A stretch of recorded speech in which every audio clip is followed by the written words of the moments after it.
Magandang gabi pong muli sa inyong lahat mga kababayan. Welcome po sa ating programang Linawin Natin. Kumusta po kayo? Naging busy po tayo ng mga nakarang araw, kaya ngayon tayo lang ulit gawa ng video. Kabi-kabila sa buong bansa ang mga prayer rally, motorcades na nagpapakita ng suporta kay former President Rodrigo Duterte. Ano po ba talaga ang nangyari at makatwiran ba ang paghuli at pagdala kay former President Duterte sa Netherlands? Pakinggan natin ang paliwanag dito ni Congressman Rodante Marcoleta. Ang totoo po, lahat po tayo ay nalulungkot sa bilis ng mga pangyayari na naganap sa ating bayan. Bigla na lang pong hinuli ang ating dating Pangulo at ang kanyang pagkakahuli hanggang ngayon ay hindi po maliwanag at hindi po ipinapaliwanag ng pamahalaan. Ang sabi po nila ay nag-issue ng warrant of arrest ang ICC. Ito po yung International Criminal Court. At ang sabi po ng pamahalaan, ginawa lang nila ang kanilang tungkulin, ang kanilang obligasyon sa Interpol at sinerve po ang warrant sa dating Pangulong Rodrigo Duterte. Ngunit, mapapansin po ninyo, hindi man lang po natin nakilala kung sino yung representative ng Interpol na nag-serve ng warrant of arrest. Ang tanging nagsasalita lamang po doon na nakita natin ay yung isang General Torre at yung kanilang tagapagsalita. Wala po yung representative ng Interpol. Paano mangyayari na isa-serve mo ang warrant of arrest na kinors ng ICC sa Interpol kung wala yung mismong representative ng Interpol na magsaserve ng warrant? Kailangan malaman po ninyo na ang local representative ng Interpol dito sa ating bansa ay yung tinatawag na PCTC. Ito po yung Philippine Center on Transnational Crimes.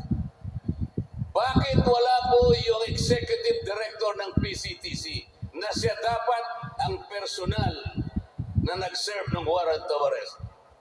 Ang nag-serve po ay yung General Torre na wala pong karapatang gumawa ng bagay na yon. Ang dapat po na gumawa nun ay yung representative ng Interpol na hanggang ngayon ay hindi pinapaliwanag ng pamahalaan. Ang bumasa ng Miranda Rights, yung Miranda Rights po ay pangkaraniwan yung naririnig pag nanonood kayo ng mga nobela sa TV. You have the right to remain silent, you have blah blah blah. Anything that you will say will be utilized against you in any courts of law. You have the right to engage your own counsel. Yun po yung Miranda Rights. Ang nagbasa noon ay si General Torre. Hindi siya ang representative ng Interpol sa ating bansa.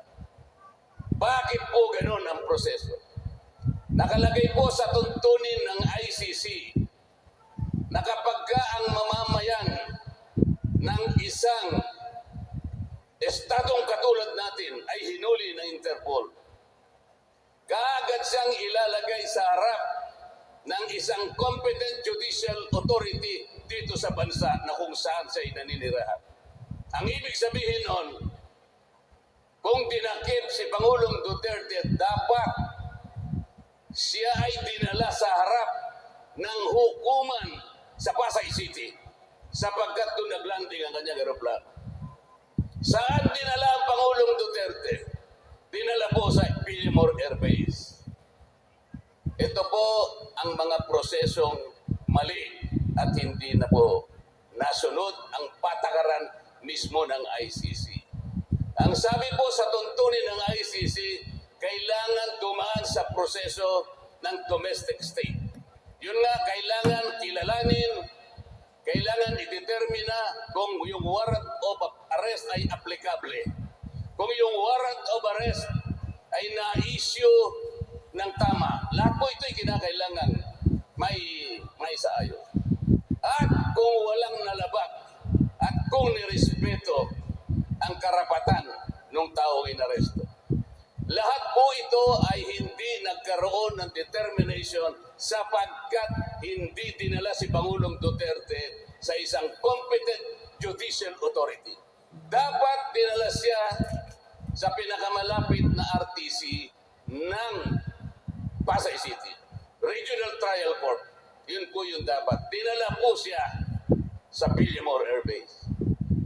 Ang ibig sabihin po noon ay wala na pong bibigay na karapatan sa kanya anuman. Kailangan na siyang dalhin kaagad doon sa Netherlands. Nasaan po ang katuwiran?